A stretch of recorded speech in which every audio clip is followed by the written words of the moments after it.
Now there's one more thing to optimize in our simple pipeline. Right now, again, if we go back to the CI/CD section and pipelines and visualize the jobs in a pipeline, you see that all these steps or all the jobs got executed in one stage, which is by default is called test. So we didn't configure this name, it's what GitLab CI/CD gives us by default. And that means when we have jobs basically executed in a single stage, they get executed in parallel. So when we execute the pipeline, all these 3 jobs will run in parallel.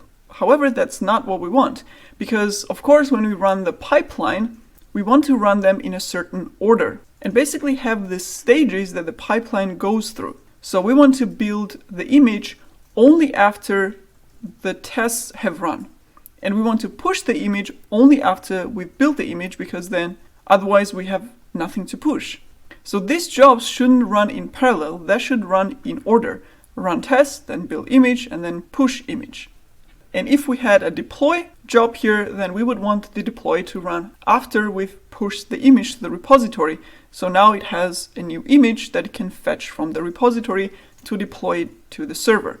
And in addition to that, if one of the jobs fails, for example, if build image job fails, like we have in this pipeline execution, then the next jobs should not run, because it doesn't make sense to push an image which wasn't successfully built. Or it doesn't make sense to deploy application changes if we didn't create a new image and pushed it to the repository. So all following steps should be skipped when one of the jobs fails. And if all jobs get executed in the same stage, you see that we don't have that.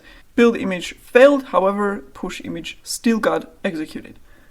So for these use cases, we have another concept in GitLab CI/CD, which is called stages.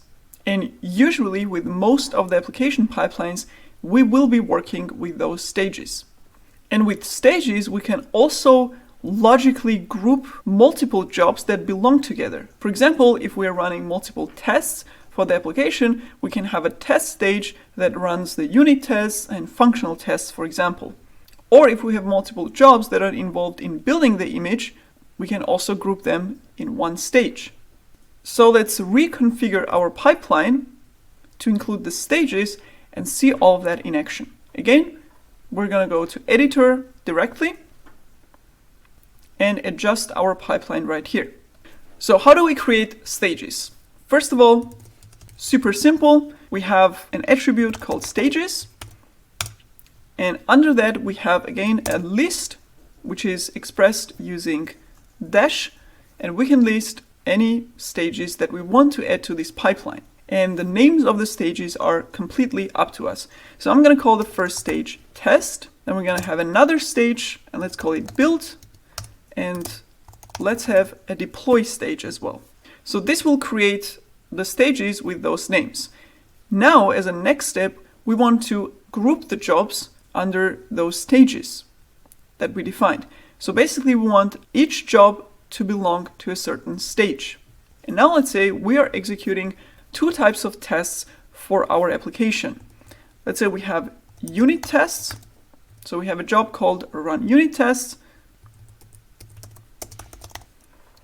And let's define another job that will run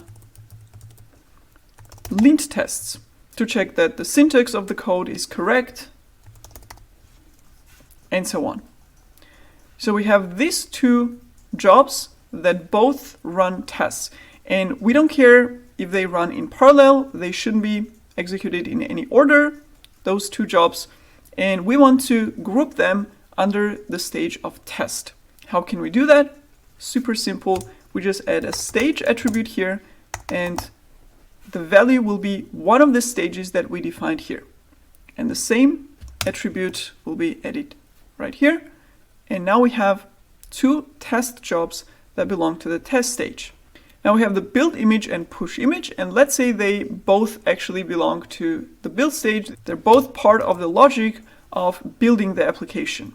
And finally, we have a deploy image job that belongs to the deploy stage, and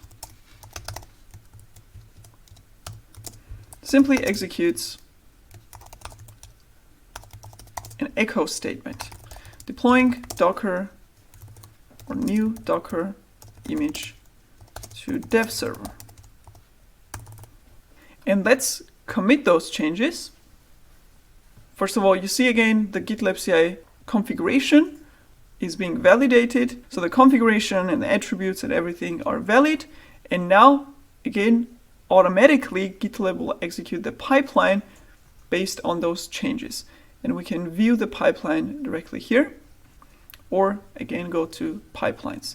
And there is one change that we already see in the list view, and that is under the stages section here. Before that, we only had one stage.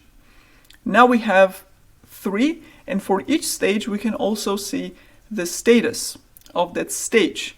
So we have the first stage test, which passed, then we have the build stage, which failed because we have this wrong command there, and then we have skipped status. So let's actually click inside, and now we're going to see the real difference in the visualization of the pipeline, which shows now 3 stages, and the jobs are grouped under those stages. And as I said, when one of the stages fails, which means one of the jobs in that stage failed, that actually fails the complete stage, then the next one will be skipped because it doesn't make sense to execute anything after this failure. And we're only building the image once the tests were executed. So the same way, if one of the tests failed here, then build and deploy stages would be skipped.